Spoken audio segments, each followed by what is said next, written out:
Agora tá valendo, hein?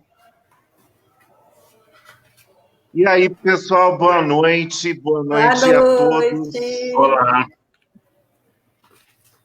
Boa noite aos nossos amigos da Casa do Teatro que seguem a sua programação hoje com a Live do Saber, né? E hoje nós temos um tema apaixonante, pelo menos para nós três que vamos falar sobre, que é o cinema nacional. Amanhã, dia 19 de junho, nós comemoramos, nós celebramos o nosso cinema. Há 124 anos, ocorria a primeira exibição cinematográfica no país. 7 meses depois dos irmãos Lumière apresentarem o seu primeiro filme. O Brasil teve a primeira exibição graças ao belga Henri Payet. E logo no ano seguinte, em 1897, nós já tivemos...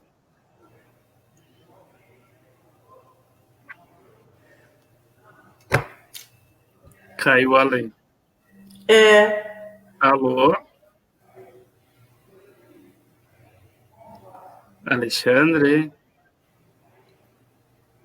Ih, caiu. Acho que caiu a conexão.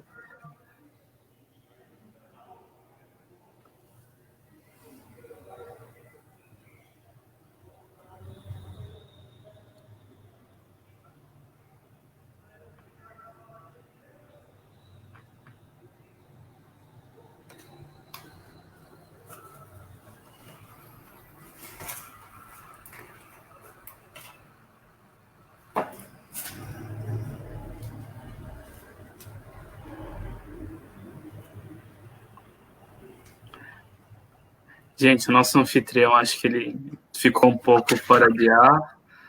O Diego já deve estar recuperando o sinal aqui. E isso é porque a gente testou mais cedo, testamos agora um pouco antes de entrar, e acho que mais um minutinho ele já deve estar de volta aqui para a gente continuar a nossa live. Olha, tá entrando aí. Oi, gente. O que está acontecendo?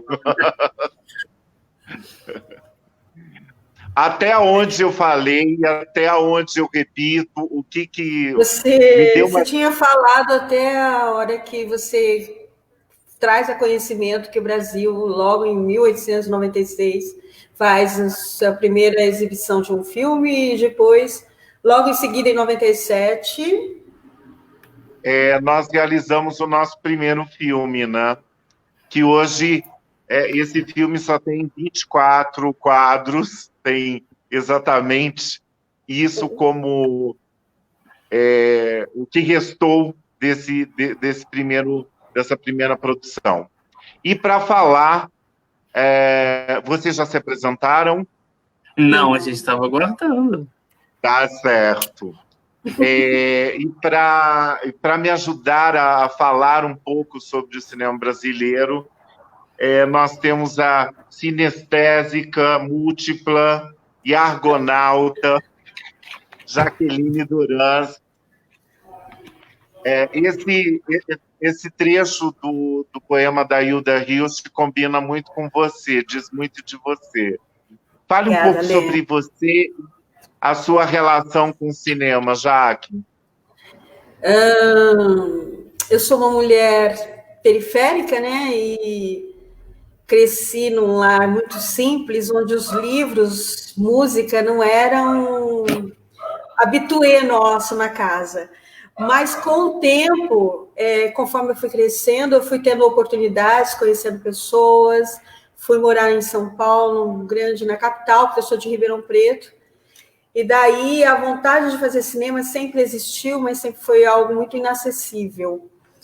E quando foi em 2015, já começa tudo lá, quando o Dogma 95 traz essa luz, né, da gente realizar cinema com o digital. E aí, em 2015, eu entro na universidade e realizo o meu primeiro filme, que é O Peixe. Estamos todos bem, o peixe está assando. Esse filme, ele fala de uma inquietação nossa em 2015 sobre todas as questões políticas que começam a fervilhar no país, mas que a vida comum das pessoas não são afetadas. Então, foi um filme que disse muito para a gente naquele momento. Então, eu faço a universidade e, desde então, eu estou nessa guerrilha, nessa luta mesmo de realizei 6 curtas, trabalhei com 2 séries corporativas que a gente desenvolveu, e trabalhei também com um médico da Bahia que trabalhava com a prevenção da gravidez e do aborto na adolescência. Então, são projetos muito queridos, e agora estou caminhando para fazer o meu primeiro longa. Além de ter participado desse lindo projeto, aliás, quero dar parabéns à Casa do Teatro pelos 24 anos. Isso, nesse país, é uma vitória maravilhosa, Alexandre, parabéns. E sei que você é um criador de imagens, principalmente no palco, o que você consegue trazer do onírico na cena é incrível. Então, tenho muito orgulho de ser sua amiga há tanto tempo, não vamos falar em anos, e de estar aqui nesse momento, nessa live com você, e a gente ter feito também o outro sonho que está agora em fase de montagem. É isso. Muito bem. O Alexandre, acho que ele caiu de novo, então eu já vou tomar a frente e vou me apresentar.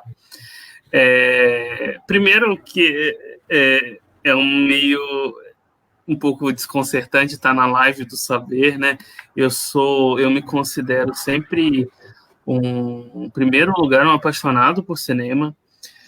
Então, acima de tudo, acima de tentar querer dizer qualquer coisa, querer contar qualquer coisa, eu acho que o cinema faz parte, sempre fez parte da minha vida, né? De todas as minhas relações, toda a minha experiência, o cinema esteve lá, né? E eu decidi fazer jornalismo, trabalhar com produção de conteúdo, né?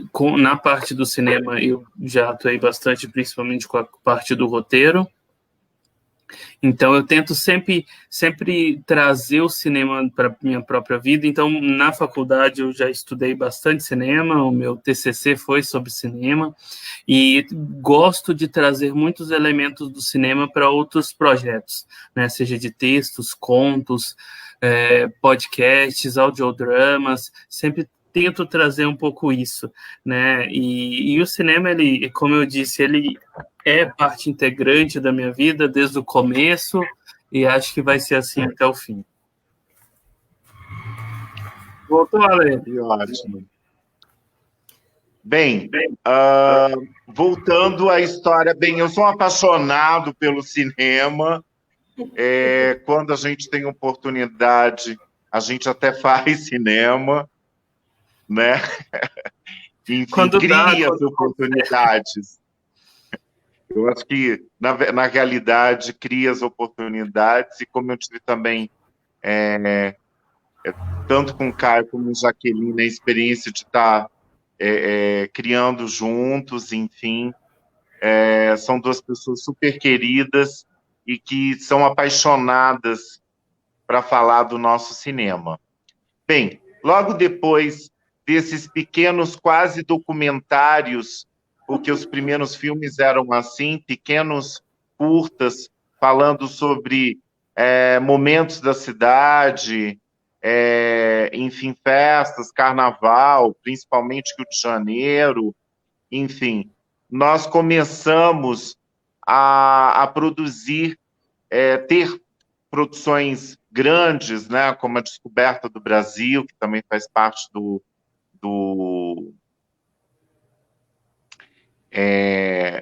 início do cinema mudo.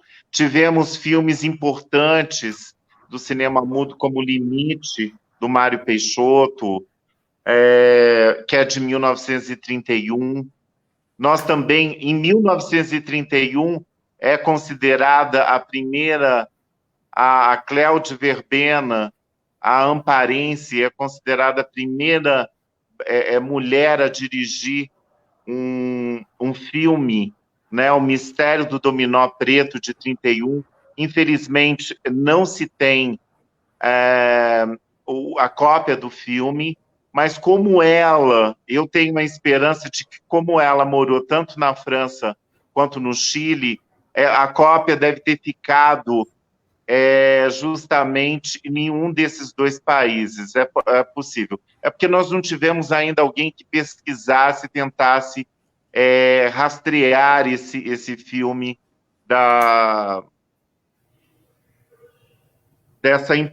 desse importante nome, né? Porque ela acabou sendo a primeira. Isso. Cléo. Depois nós tivemos também o Ganga Bruta, que é super importante ressaltar o trabalho do Humberto Mauro e da Cinédia, da produção, né, de vários filmes, ele e a mulher dele. E aí acabaram-se os Otários, de 29, trouxe o primeiro filme brasileiro falado, que é um filme do Luiz de Barros. Isso possibilitou o grande momento do cinema brasileiro, porque eu digo grande porque são 30 anos produzindo chanchadas, né? Nós passamos 30 anos, de 1930 a 1960, produzindo a chanchada. E aí a gente criou o que de mais popular nós temos no nosso cinema. E grandes ícones da cultura popular estão inseridos nesse movimento da chanchada. Grande Otelo, Oscarito, Zé Trindade, Dercy Gonçalves, Zezé Macedo. É tanta gente, é uma lista infindável de atores, atrizes, diretores. A importância de Carlos Manga também, dentro da chanchada, com o filme O Homem do Sputnik, acho que é um dos melhores, uma das melhores chanchadas, porque tinha aquela coisa da sátira, de satirizar as produções hollywoodianas do nosso jeito, com todo aquele humor, né? Então, são momentos que ajudaram a cultuar um cinema muito popular, um cinema cheio de comediantes da mais alta qualidade e de estrelas do Rádio Nacional cantando as marchinhas de carnaval, né? Isso é uma das características da chanchada. Vocês, o que vem de chanchada, quando fala em chanchada, o que vem para vocês? A dupla Oscarito e Grande Otelo, né? O grande Otelo, que era maravilhoso. E acho interessante que você citou todos esses nomes, e teriam muito mais, Anselmo Duarte, acho que atuou também, né? Daniel Filho. Ele tinha esse momento, era um momento que consegue romper com a grande produção americana que já estava no Brasil do cinema. O governo havia liberado para eles todos os impostos para estarem exibindo filmes no Brasil. Foi o primeiro momento assim que já começamos a sentir isso, né? E aí eles criam as chanchadas para justamente fazer uma conexão direta com o público por causa da língua, porque os filmes eram falados em inglês, né, os que chegavam, e as chanchadas eram em português, a conexão é direta, e tinha essa questão do Star System, né? Era o nosso Star System, as nossas estrelas estavam ali. Então, era muito legal, porque isso fazia filas, né? As bilheterias eram grandes, foi um momento muito rico do nosso cinema. A proposta as era marchinhas de carnaval, eram lançadas antes nos filmes para virar sucessos na boca do povo no carnaval, né? Era eu acho que é o mais próximo que a gente tem, e é inevitável a gente fazer comparações paralelo, né, o nosso cinema ao cinema de Hollywood, que é uma grande indústria, né, é o paralelo mais próximo que a gente tem da Era de Ouro, né, dos estúdios, que nem a Jaqueline falou do Star System, que a gente realmente teve uma grande estrutura, um grande público para assistir ao cinema e para assistir o que era produzido aqui, né? Sim. A gente tinha um grande estúdio, né? Isso, exatamente. E daí o Rio ficou sendo, logo no início, a capital, não só era a capital federal do país, mas era também a capital do cinema. Mas São Paulo, através do Zampari, trouxe a Vera Cruz, com cineastas europeus que vieram, muitos italianos, enfim, que vieram dirigir no Brasil alguns dos filmes que foram produzidos pela Vera Cruz. E a mão de obra técnica também. A mão de obra técnica também, não eram só diretores. Não eram só diretores, eram roteiristas, eram eletricistas, eram todo mundo que entendia, que trabalhou mesmo na indústria cinematográfica lá na Europa e que tinha a oportunidade de fazer o que eles chamariam de a Hollywood brasileira, né?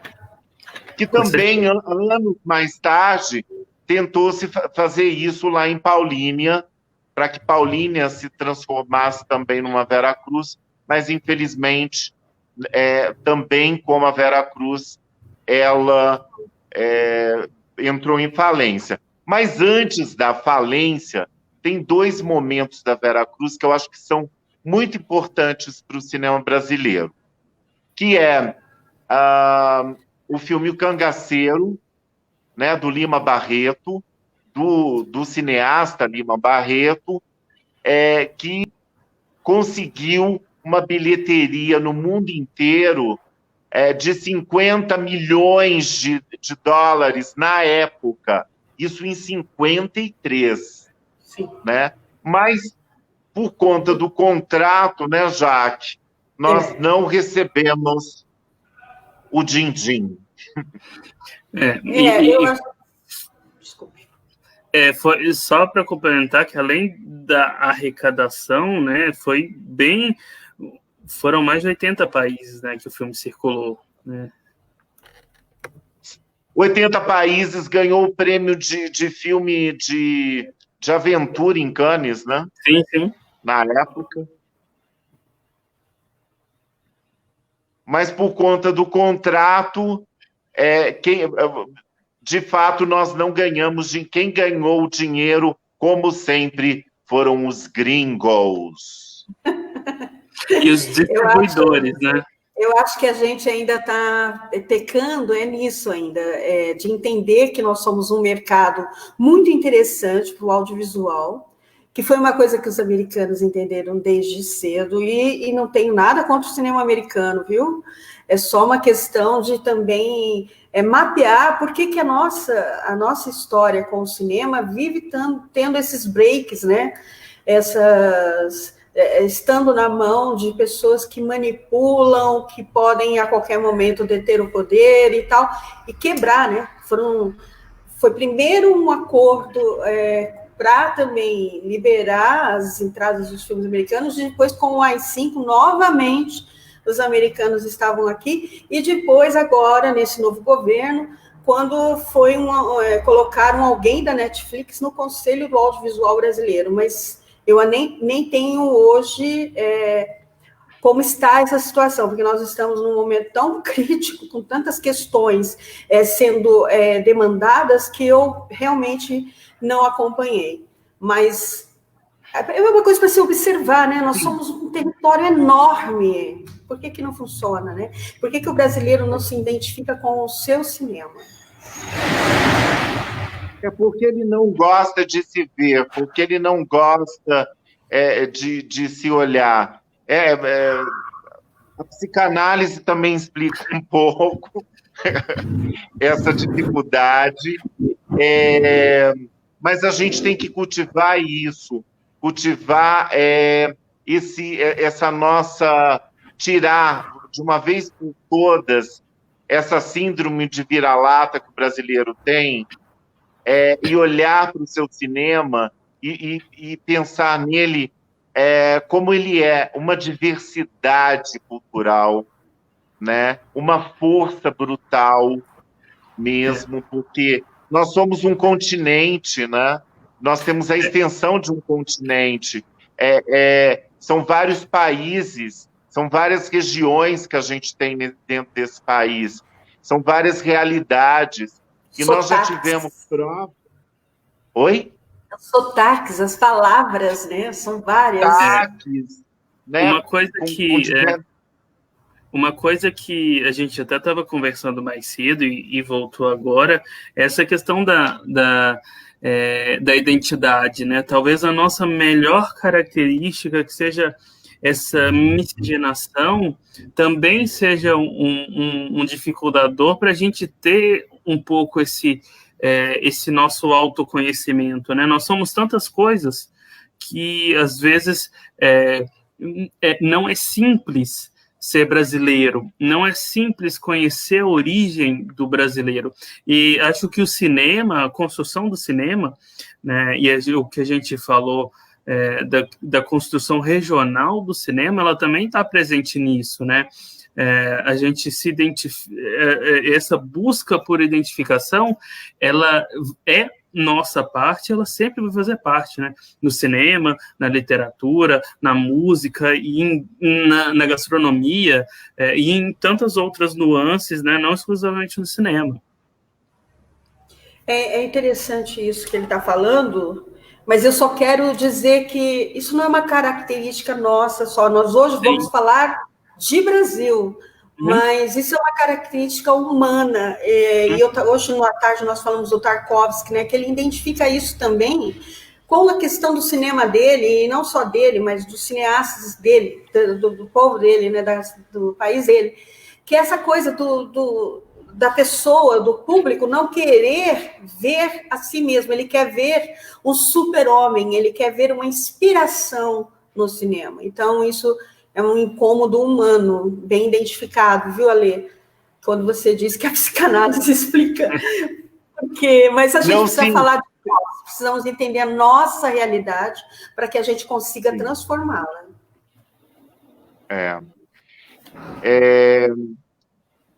Mas alguém aprendeu com essa história do cangaceiro, e alguém que estava lá na Veracruz, que foi Mazzaropi. Mazzaropi, ele fez 3 filmes na Veracruz, inclusive o Jeca Tatu, que o imortalizou como a figura icônica da cultura do homem do interior de São Paulo, do caipira. E esse caipira aprendeu de que era possível se produzir filmes distribuindo os seus filmes. E ele fez isso durante toda a carreira do Mazzaropi, desde que ele saiu da Veracruz até ele morrer em 80, ele produziu um filme por ano. Ele distribuiu o próprio filme. E tinha público, né? Ele até hoje, aqui no interior de São Paulo, ele é louvado, né? Festejado, as pessoas adoram assistir Mazzaropi. E é uma pena que o cinema paulistano não investiu tanto nesse cinema popular caipira. A gente teve, durante esses anos, pouquíssimos filmes como A Marvada Carne, o Tapete Vermelho, que trabalharam em cima do caipira.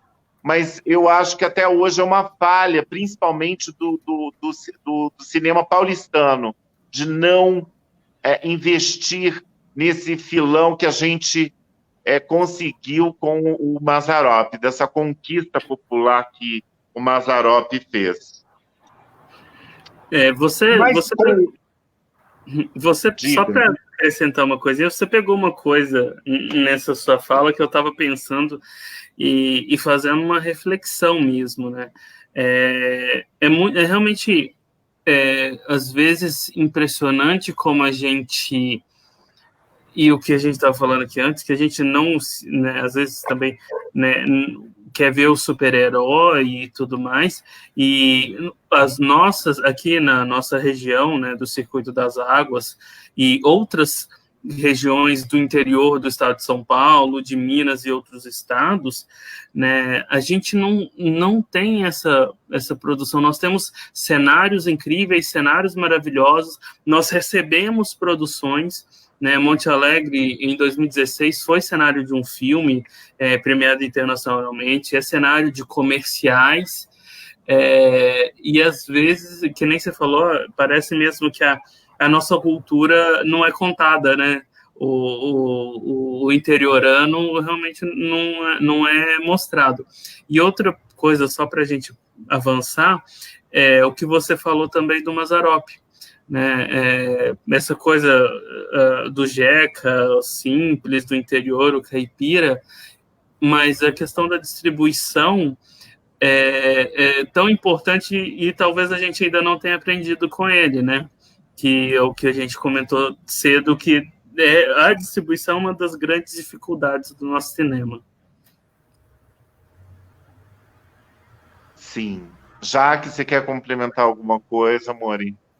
Eu acho assim, que essa questão do Jeca Tatu, por exemplo, esse caipira do interior, né, com algumas características muito ingênuas, muito peculiares, né, uma coisa mais lenta, tal, é que isso também acabou sendo um retrato de época e um estereótipo também, né, do caipira.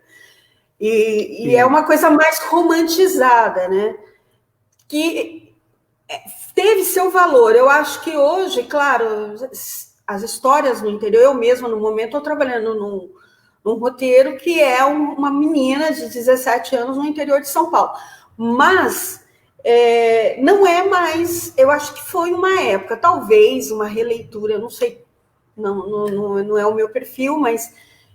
Não sei como ficaria. Agora que o Mazzaropi é um grande exemplo, inclusive porque ele acumulou uma grande fortuna, né? Ele foi um cara que soube trabalhar com cinema, e talvez naquela época fosse mais fácil também, e não sei se ele vem de uma família rica, não tenho agora esses dados para falar. Uma família quase miserável. Mentira, olha que maravilha. Mas era um gênio, né? Um gênio no sentido de saber como produzir o seu produto e depois ainda vendê-lo, que é uma coisa que é um processo que a gente está aqui ainda entendendo como capitalizar e como transformar o cinema brasileiro numa indústria que já estava num caminho, né? Nós tivemos um momento agora de uma produção intensa. Acho que 2013 foram 127 filmes. Então, e isso foi continuando, assim, sabe? A gente conseguiu estabelecer ferramentas no país que conseguia viabilizar as produções, que nesse momento estamos todos de novo parados. Parece a era Collor, parece a era do AI-5, a gente vive nessas montanhas russas por aí, né? A história é cíclica e a gente, como não aprende as lições, a gente acaba repetindo. Então, falando na Vera Cruz, o Cangaceiro, que não só teve todo esse sucesso e que mostrou a capacidade genuína de atrair público que nós brasileiros temos através da nossa cultura mesmo, o Cangaço, a partir de então, foi um importante movimento da nossa cinematografia, né? A gente pode pensar que ele, com certeza, o Cangaceiro, inspirou Glauber para sua primeira grande obra-prima, que é Deus e o Diabo na Terra do Sol, enfim. E daí a gente entra no cinema novo, a gente entra nessa proposta maravilhosa que é do cinema novo. E que é hermética, né? Ela não chega muito ao público, porque a gente, como já falamos, o Brasil é um país plural, e aí uma linguagem mais intelectual e erudita acabou afastando as pessoas da compreensão ou de se identificar com aqueles filmes que eram incríveis, né? Era um movimento muito interessante, reunindo pessoas de cinema como Glauber Rocha, o Leon Heisman, Nelson Pereira dos Santos. Tínhamos a Helena Solberg, a única cineasta no meio desses caras todos. Walter Salles. O Walter, não sei. O Walter Lima Júnior. Lima Júnior. O Walter Salles, acho que não. Bom, mas enfim. E esses caras ali reunidos com o Barretão pelas costas, que reunia eles em sua casa, trazendo cineastas italianos, Godard, o Coppola, e juntos, essa trupe realizou cinema muito junto, assim, sabe? Quando o Nelson estava fazendo o Vidas Secas, o Barretão estava fazendo a fotografia.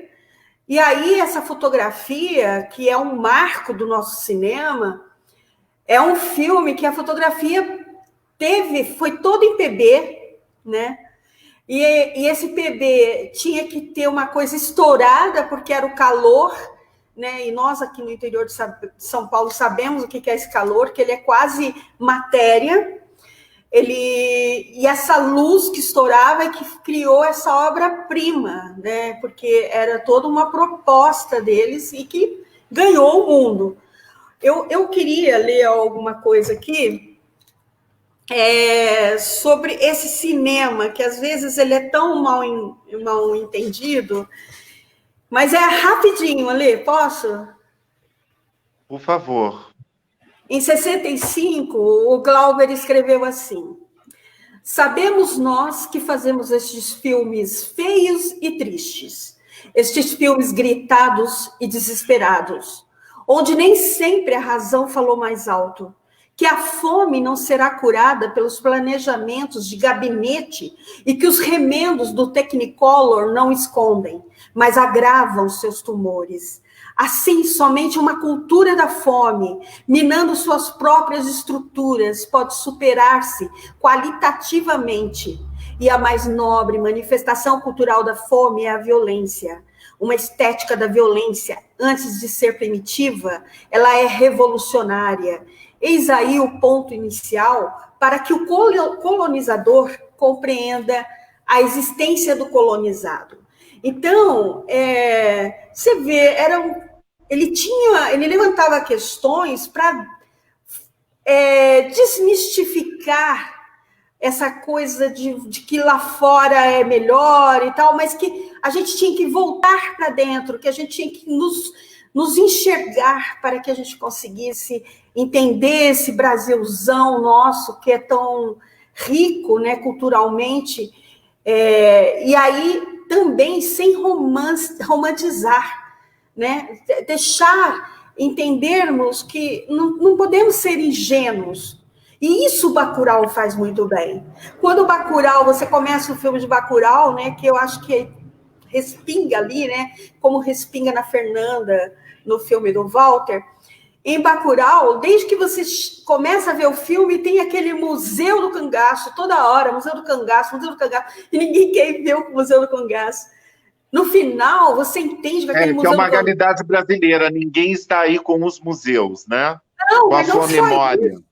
O Museu do Cangaço são as nossas raízes. Esse povo que falam que não é violento, que não tem guerra, que é um povo generoso, ele é um cangaceiro também. Nós somos capazes de vilanesas, de violências, e a gente precisa falar disso, para que na ficção a gente tenha isso, não na vida real como tem acontecido. Né? As armas têm que estar na ficção, elas não têm que estar na vida real. Então, o Glauber, ele estava tirando esse romance, né, do interior, né? O interior todo mundo é bom, em Vidas Secas, né? Aquele povo com aquele calor enorme, aquelas pessoas que andam devagar. É uma situação, né? É uma fome, é um desolamento. Então, esse cinema, ele é um produto que foi feito pelo Brasil, reconhecido fora do Brasil, mas que no Brasil ele não teve eco, e o Alexandre lembrou muito bem da série do Glauber na Cultura. Teve um momento que o Glauber sai ali no Odeon, na Cinelândia, e sai perguntando para as pessoas que estão ali: você vê cinema brasileiro? Você vai ao cinema brasileiro? E todo mundo responde que não. Aí ele pergunta: por que você não vai? Porque o cinema brasileiro é ruim. Como que é ruim? É ruim porque cinema, primeiro, não se faz comparativos, né? Eu sempre sou contra quando alguém fala para mim: eu não gosto do Lars von Trier, mas gosto, sei lá, do Chabot. Enfim, não existe isso, porque, primeiro, que a produção americana, com a sua tecnologia, com o seu dinheiro na Bolsa de Valores de Nova York, é outra realidade. Aqui a gente ainda usa fita crepe para segurar as coisas, para embalar um fio, etc. Melhoramos muito, hoje nós temos universidades, temos equipe técnicas e tal, mas é uma grande bobagem dizer isso. É uma grande bobagem. Hoje, inclusive, a gente tem técnicos de som com som maravilhosos e etc. Então, estamos aqui para falar: vá ao cinema, vai ver filme brasileiro. E o Glauber já tinha sacado isso há um tempo. O Glauber é alguém que todos nós deveríamos revisitar. Sim. Glauber sempre estava em estado de graça, em transe. Esse transe que a fome e que a religião, o êxtase da religião é capaz de nos proporcionar, né? Só comentar uma coisa. Muito parecido era esse movimento com o movimento hoje que tem em Recife. Eu não conheço pessoalmente o movimento lá, eu nunca fui para lá. Tem um amigo que está lá agora, até preciso perguntar para ele. Mas a questão é essa coisa deles se reunirem, deles se fortalecerem, deles se nutrirem. E quando um não está na técnica, o outro está dirigindo, o outro está no roteiro e tal. Essa coisa porque cinema é coletivo. Ponto, não tem como. O Recife, o pessoal do Recife tem feito muito isso, né? Eu acho que o Recife hoje é o local de maior efervescência criativa do nosso cinema. Desculpe o restante do país. Deixa eu aproveitar que vou fazer as vezes de social media, não sei se é a hora e tal, mas como a gente já está falando um pouco da questão atual, né, de Recife, vou ler uma pergunta aqui, posso? Claro. Juliana Pavese disse: tem encontrado bons filmes nas produtoras independentes, com certo destaque para produtoras do Nordeste, pequenas, que não chegam a grandes streamings. Uma pena essas produções ainda não circularem no âmbito alternativo. O que vocês acham do momento atual do cinema brasileiro? Deixa eu começar, já que eu fiz a pergunta. Porque eu tive a oportunidade de ir à Mostra de Cinema de Tiradentes esse ano e conversei, a gente produziu, mas bate papo com o Alain de Botton, que ganhou, se não me engano, ano passado, o prêmio principal no Festival de Gramado, entre outros prêmios, com o Pacarrete. E ele tem se mostrado um nome muito interessante, né? Ele é do Ceará, mas vocês falando do Recife também, né? A gente sempre a gente sempre vê, né, no Nordeste esse grande centro de produção e em destacando o cinema, né? Sim, sim. O nordestino, como diz o Euclides da Cunha, o nordestino é, antes de mais nada, um forte. E ele mostra essa força brutal no cinema, né? A ousadia de alguns filmes brasileiros dos últimos... Boi Neon, por exemplo, é um ótimo exemplo da ousadia de se criar um roteiro daquele, de conceber um filme daquele. O cinema do Cláudio Assis, né? Que é muito forte, que é cheio de... Desde quando ele chegou com Amarelo Manga, né? Amarelo Manga é um filme imprescindível para se entender a retomada do cinema brasileiro, né? A trilogia do Kleber Mendonça é maravilhosa, eu acho que o Karim, então, é um gênio, né, Jaque? Você também é apaixonada por ele. Conseguiu falar isso pessoalmente para ele também. Encontrei com ele na Mostra Internacional de Cinema de São Paulo e não me aguentei, porque o Karim, eu acho que quando ele vem com Madame Satã, já o início do Madame Satã já te disse que, isso vai ser uma paulada, se prepara que o filme é bom, porque o Karim, ele consegue ter essa coisa da técnica, né? Mas ele tem ainda um cinema vivo, onde a câmera respira, né? Então, aquele começo do Madame, quando ele está sendo fichado, para mim, ali já me diz, eu não vou ver um cinema morto, né? Um cinema, quer dizer, não devia dizer isso, não existe, né? Todo cinema é cinema, mas, enfim, para mim, assim, nas minhas impressões, eu gosto desse cinema que tenha a inventividade, mas não é a porra louquice, né? É algo que é pensado com uma qualidade incrível, um elenco maravilhoso, e onde você percebe que há também uma criação. O Lázaro, naquele lençol, aquilo teve um momento do Lázaro criativo que o Karim deixou, entendeu? Eu acho que às vezes é isso, né? Aquela coisa que o Godard e o Woody Allen fala, né? Você faz um roteiro, mas você nunca consegue ter o filme que você fez o roteiro. E é isso também, porque o set é vivo, né? O set te dá a respiração, o Alê sabe que é isso. E acho que o Caio, como produtor, já teve essas vivências. Às vezes o teu ator tá ali, é o momento do corta, mas o teu ator ainda tá e deixa. Porque é isso que vai te dar a verdade, que vai te dar o instante do cinema, né? O brilho, né? Aquele momento que é único. A Sandra Kogut, que lançou Três Verões, né? Um grande documentarista, mas o Três Verões vamos dizer, uma ficção, né? Porque é uma história que não é baseada em fatos reais, mas ela retrata muito a realidade. E ela fala muito disso, né?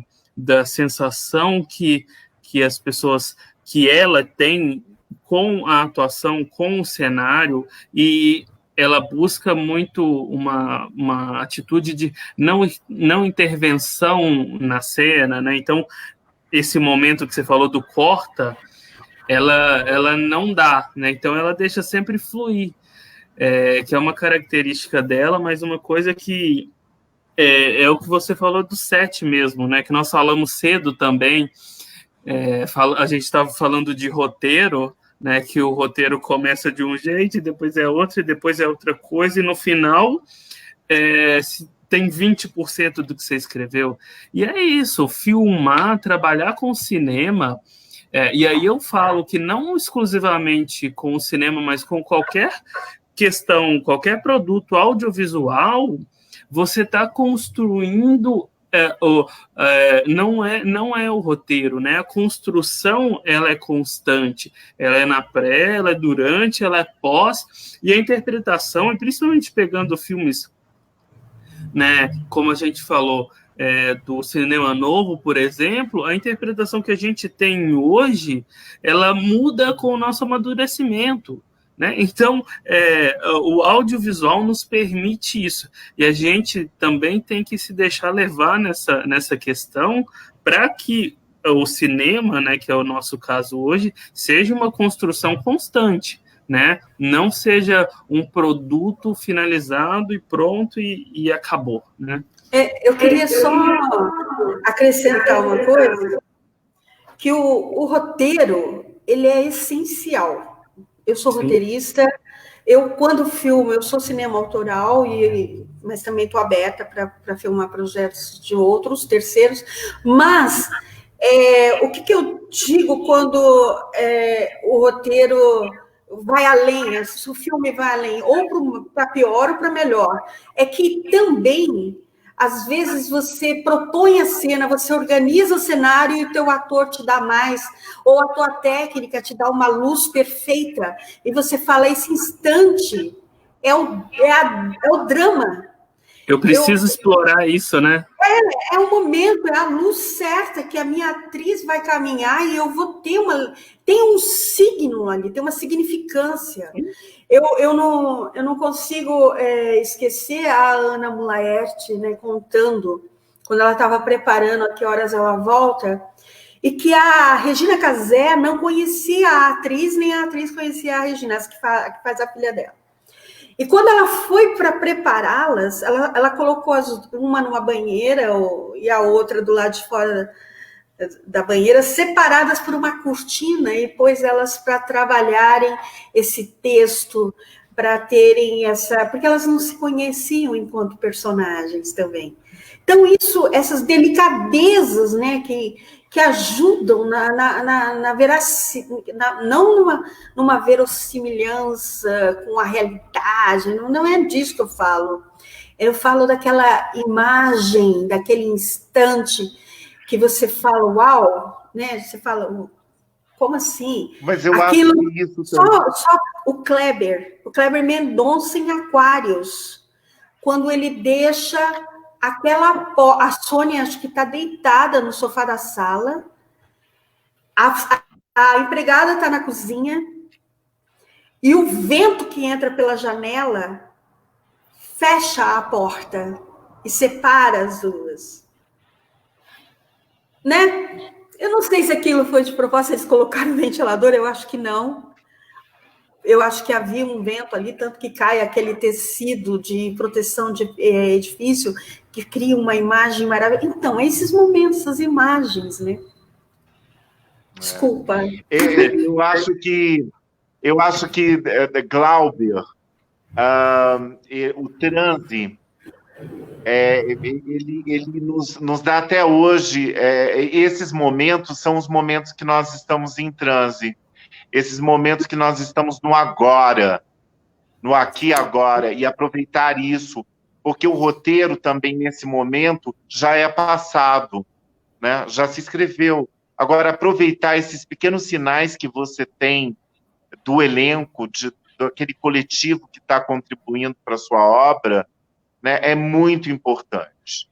E isso que acaba tendo essas originalidades, né? Quando a coisa acontece de verdade, é porque tem essa comunhão, né? Uhum. Tem essa comunhão. Ô, Alexandre, tem uma pergunta aqui do Rodrigo Pereira. Qual é a análise que vocês fazem do cinema nacional atual quando ele usa o formato de gênero, como o faroeste sci-fi de Bacurau e o filme de lobisomem em As Boas Maneiras, como revestimento de uma crítica mais profunda? Eu acho que isso é a mágica, assim, de quem estuda o gênero e como o Stanley Kubrick fazia, ele subvertia o gênero, ele se aprofundava no gênero e daí ele dava uma coisa nova para o gênero. E é isso que eu acho que esses filmes que parabéns pela a escolha desses 2 filmes, em citar esses 2 filmes, porque são 2 filmes realmente muito importantes para o nosso país nesses anos, né? As Boas Maneiras da Juliana e da Juliana Rojas e do parceiro dela, eu não vou lembrar o nome agora. Eles já fizeram outro filme, que Trabalhar Cansa, que é um filme maravilhoso também flerta com o gênero do terror, mas nos devolve de outra maneira, de falar das questões sociais, né? De falar das questões urgentes, dessa...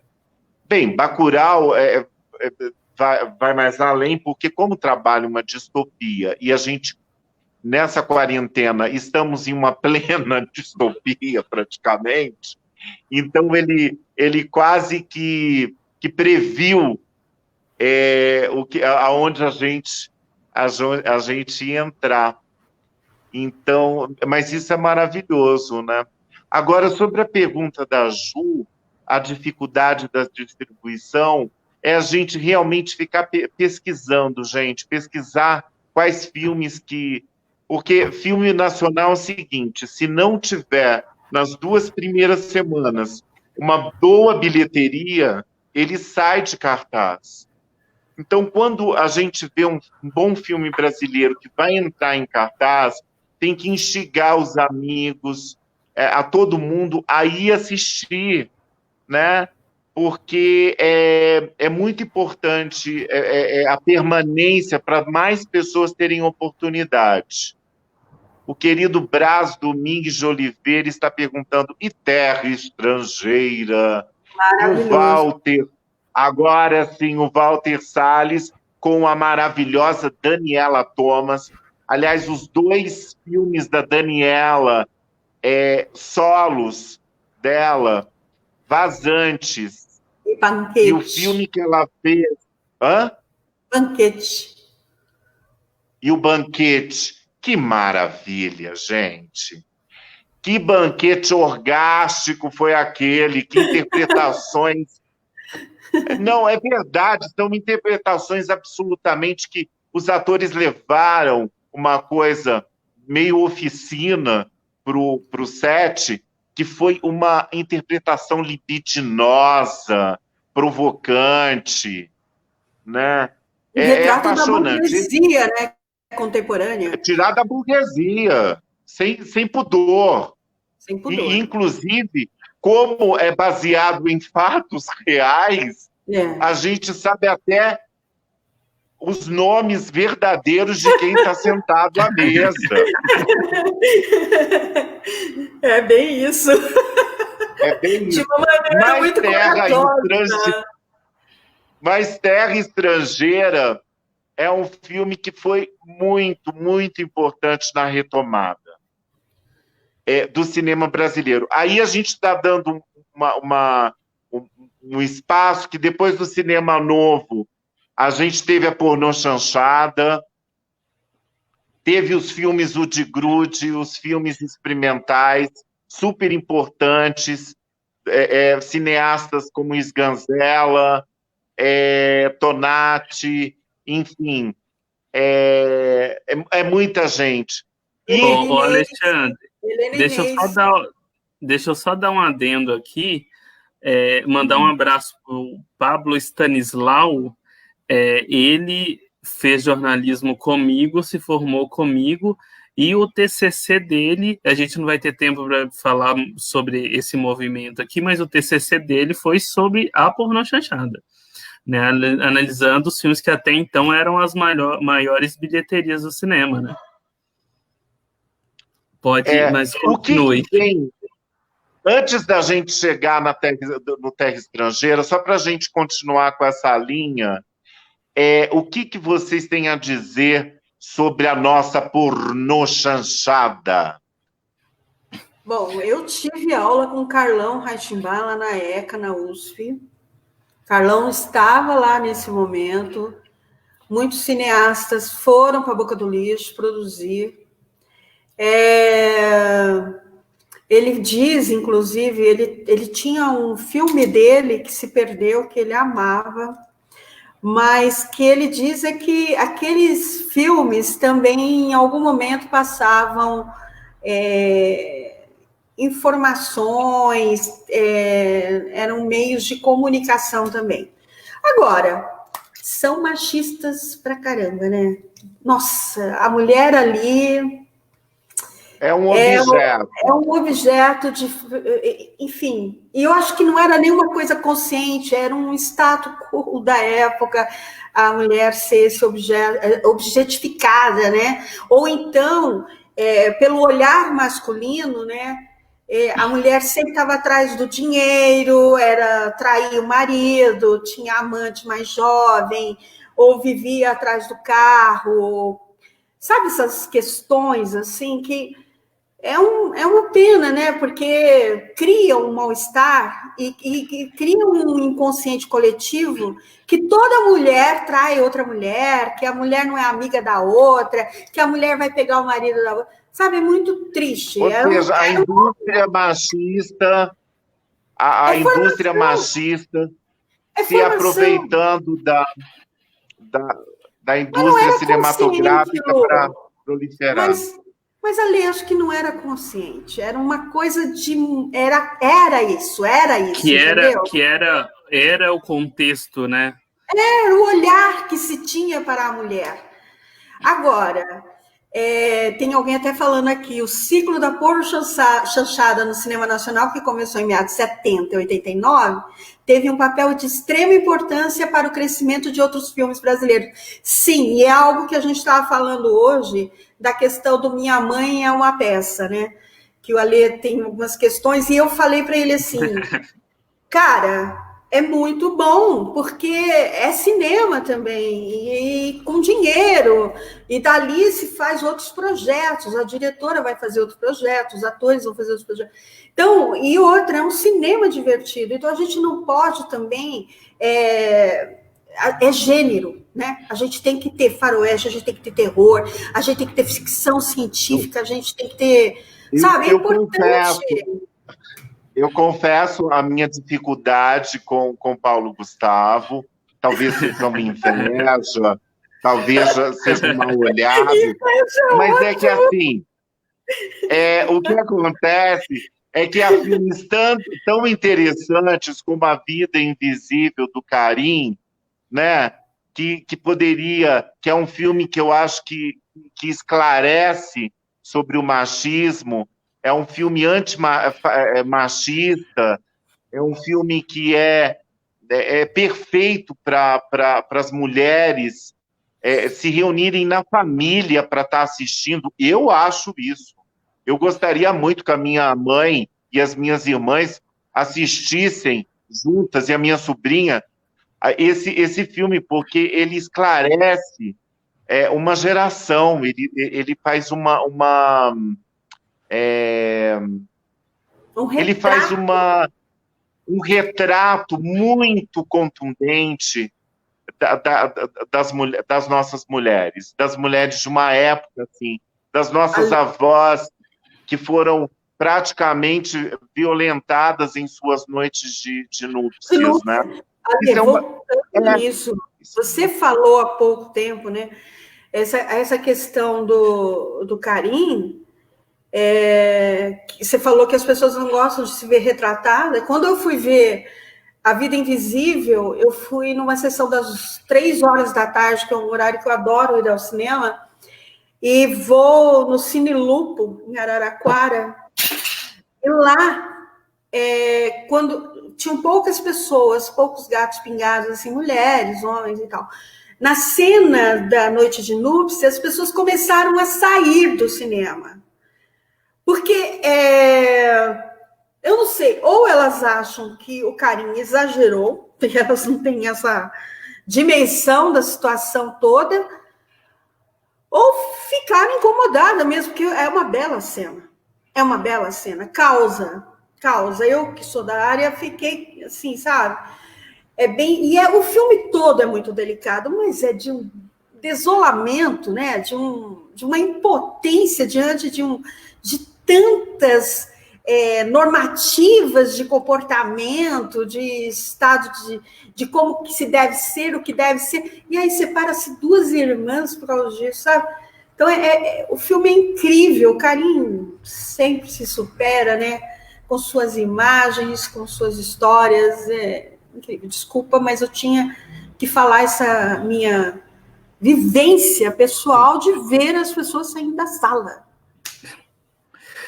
Claro que assim. O Diego já está dando um alerta aqui. Nossa, já é o horário, gente. Meu Deus, nós vamos ter que fazer algumas lives para poder contar mais um pouquinho. Não, e eu preciso contar para vocês que o Alexandre pediu para a gente uma lista de filmes, o primeiro filme que a gente viu, e tudo isso aí já está aqui. Não dá tempo, né? Estamos terminando. Antes da gente ir para as considerações finais, deixa eu só fazer 2 comentáriozinhos. O Gabriel Lujan, sobre a questão da pornochanchada, tá? O Gabriel Lujan comentou aqui que ele acha que havia uma consciência, sim, que é uma construção, e o Pablo acrescentou assim, inclusive temos uma pornochanchada com esse nome, Mulher Objeto, com a Vera Fischer, né? E aí o Tito deu uma sugestão que acho que a gente comentou, queríamos falar, falou assim: como intruso, sugiro se pensar de forma prática, pontual e objetiva quanto à inclusão e geração de eventos ligados a cinema e teatro a partir das escolas. Envolver a população da educação é gerar uma clientela para a produção cultural nesses campos. Alexandre, o que você havia comentado anteriormente, antes da gente começar a live, é que houve uma transformação a partir dessa mudança na Argentina, né? Na Argentina. A Argentina, gente, utilizou, através do Ministério da Cultura, junto com o Ministério da Educação, colocando à disposição toda a filmografia da Argentina para serem utilizadas nas aulas do ensino, desde a pré-escola até a universidade. Isso faz com que o jovem tenha uma outra relação com o seu cinema. Ele se vê, ele entende todas as etapas, né? O que dificilmente isso acontece no nosso país, mas é um ótimo projeto para a gente levar aí para ser discutido no Congresso, utilizar, já que nós estamos com perigo de perder a nossa cinemateca, né? Enfim, que eu acho que é o assunto mais urgente, a Cinemateca de São Paulo, de todo mundo que está assistindo entrar no movimento, assinar. Estão fazendo até vaquinha, né? Acho que ele caiu de novo. Acho que o Ale caiu, mas eu vou aproveitar para falar disso, do cinema argentino, e essa proposta, esse projeto, que no Brasil tem também, né? No Rio de Janeiro tinha, não sei se São Paulo, que era levar uma sessão, uma sessão de cinema por mês nas escolas. Não sei como que está isso, se isso deu continuidade, ou se foi interrompido, nós estávamos ainda no governo Dilma, então, nesse novo momento, eu acredito que isso foi tombado, mas a Argentina também tem uma outra coisa muito legal. Eu tive aula com a Silvia Oroz, que que fez o Cinema de Lágrimas com Nelson Pereira dos Santos, e a Silvia, a família dela na Argentina tinha uma sala de cinema.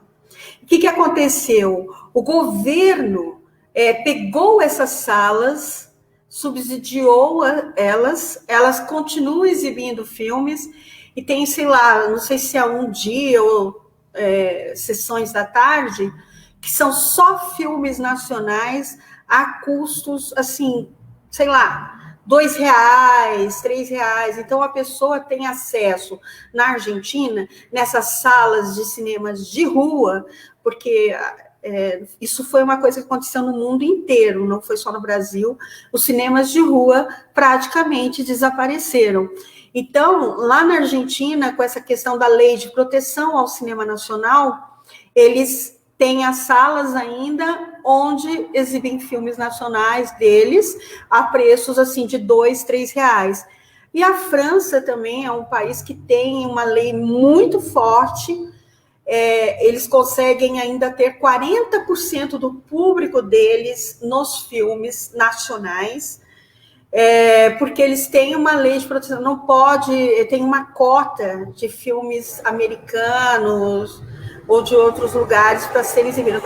É claro, quando a gente fala de cinema, a gente fala do americano, não por perseguição, mas eles dominam o mercado, eles que estão, né, por aí, eles têm os blockbusters, e é no mundo inteiro. Só para dar um dado, né, para lembrar, no ano passado, o último filme dos Vingadores chegou a ocupar 80% das salas, né? E isso não acontece na França, na Argentina. E os próprios Estados Unidos, antes deles terem essa indústria tão fortalecida, eles tinham leis de proteção do mercado deles também. Quando houve um momento, quando há a quebra do Star System, que eles começam a fazer um cinema autoral, eles também criaram mecanismos para proteger a indústria nacional. E isso é uma coisa que a gente tem que ter. Na França, por exemplo, o cara recebe subsídio das TVs para produzir o cinema.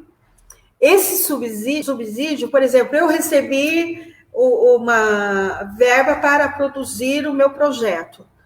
E eu tenho sucesso no meu projeto. No próximo ano, eu vou receber uma cota bem menor de apoio. E o Alexandre, que não teve subsídio ano passado, é o que vai ter, que vai ser preferencialmente apoiado pelo governo ou pelas TVs, entendeu? Porque é uma coisa regulada por um órgão do governo. Então, a gente tem que criar esses mecanismos. A gente, eu não sei como, não sabemos nada agora, não dá para falar, vai ser assim, assado, tal. Eu continuo até escrevendo, produzindo, mas não sabemos, mas a gente não pode parar, porque algo muito bacana estava sendo construído.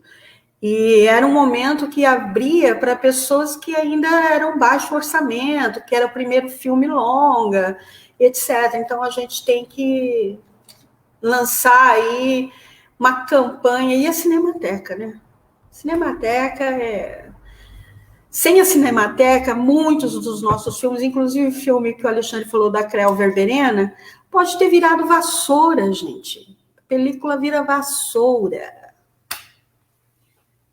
Para finalizar, gente, eu gostaria que, como a gente, o tempo realmente a gente começou a falar e se empolgar apaixonadamente sobre o nosso cinema, esquecendo até do tempo, que maravilha que isso aconteceu. Mas eu gostaria que cada um falasse um momento seu com o cinema brasileiro para a gente finalizar esse nosso bate-papo gostoso sobre o que é cinema nacional. Caio.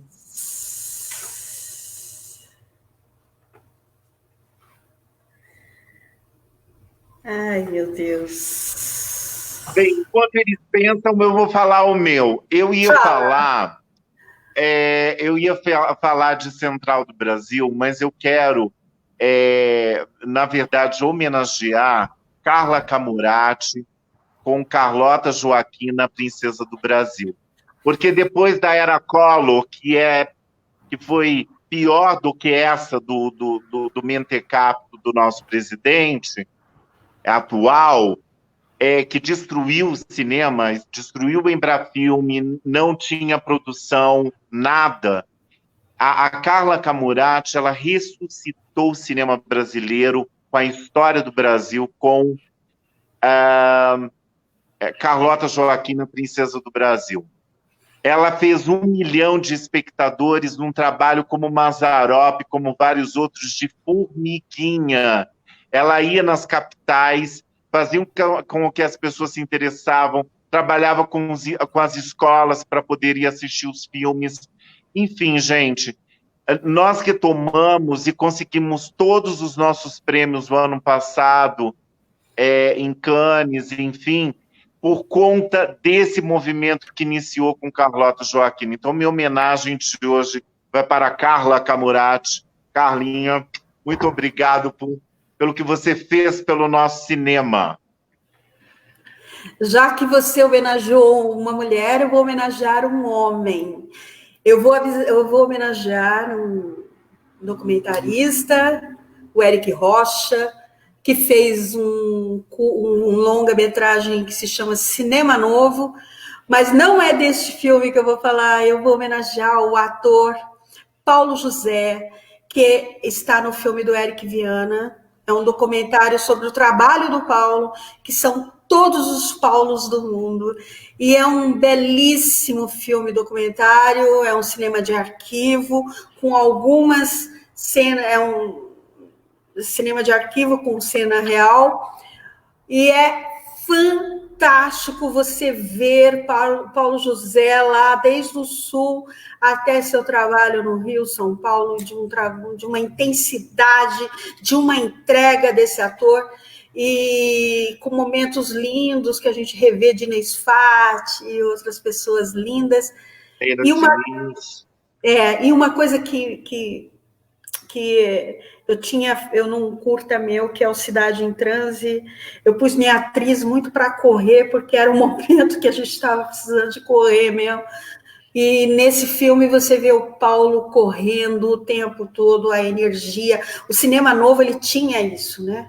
A gente que volta à terra estrangeira lá, que o Brás, foi o Brás que falou, né, Brás?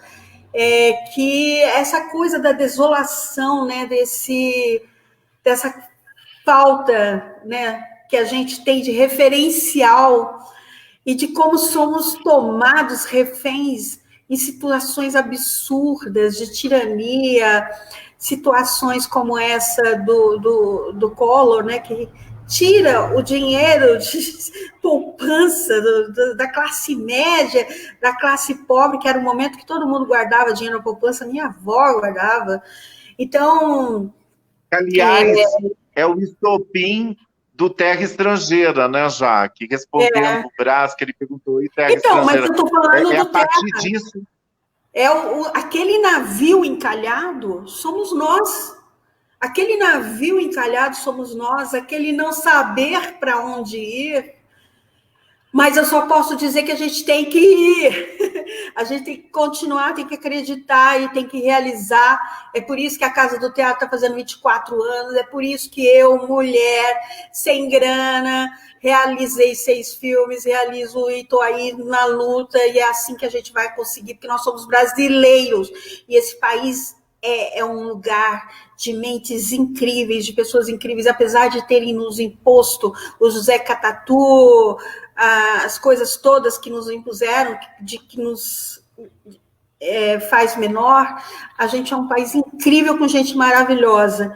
Então, a gente tem que continuar, não deixar eles fazerem a gente acreditar que a gente não tem identidade, que a gente é pé de chulé. Fica empolgada. Caio, é com você. Caio Araújo, é com você. Então, eu fiquei muito feliz porque não deu... A gente explorou algumas coisas, mas não deu tempo da gente falar de muitas outras coisas, né? Não falamos de coisas que nós falamos hoje à tarde, né? Sobre Central do Brasil, Cidade de Deus, outros grandes filmes. E eu acho muito bom isso, né? Para ver que há muito mais. E um personagem... E eu quero falar um pouco de um personagem que nos deixou esse ano, que é o Zé Mojica, né? O Zé do Caixão. Um grande ícone do cinema de horror brasileiro. Queria mandar um abraço para o Ivo, meu amigo, cineasta de horror também. Nós temos grandes cineastas de horror, o Joel Caetano, o Rodrigo Aragão, que tem feito trabalhos sensacionais no gênero, trabalhos muito bons. Tivemos, né, se não me engano, 2018, o Animal Cordial, que é um filme de suspense e terror também. Então, em nome do Zé Mojica, eu gostaria de lembrar que o Brasil também tem um cinema de terror muito marcante. E guerreiro, né? É isso aí, Sim, gente. Juliana Pavese com gostinho de quero mais, bebê. Vai ter mais. Vamos combinar aqui com o Zac, com o Caio, para a gente continuar. Vamos produzir, porque hoje a gente se encontrou à tarde, as horas se passaram rapidamente também, porque é muita paixão para falar do nosso cinema. Então nós vamos fazer outras, aguardem, nós vamos avisar, e quem sabe a gente já coloca um tema só, ou dois, enfim, só para a gente entrar. Não, e quem sabe, esse grande diretor avisa antes a pauta, né? Porque ele falou com a gente hoje às 4 horas da tarde, gente. Então, isso aqui também é um pouco, não é acadêmico, na verdade, conhecimento de vivências, do que nós estudamos, das nossas experiências, não é? É uma troca mesmo que vocês estão contribuindo e nós estamos devolvendo. Ele mandou um abraço aí, eu quero mandar um abraço para o Samuel, para a Radara, entendeu? Para o Brás, beijo, Brás, obrigada, enfim, para todos vocês que estão aí também. Acabei, gente. Gente, então acabou, mas tem mais, e não percam o Cine Cabeça, o Bandido da Luz Vermelha, nesse domingo, com o Rick Biotto e o Rodrigo Pereira, às 19 horas no Instagram. Esse filme que é seminal na história do cinema brasileiro. Maravilhoso. Maravilhoso. Não percam. E um beijo. Obrigado, amores. Gente. Até a próxima. Até a próxima. Caio. Tchau, Lê. Tchau.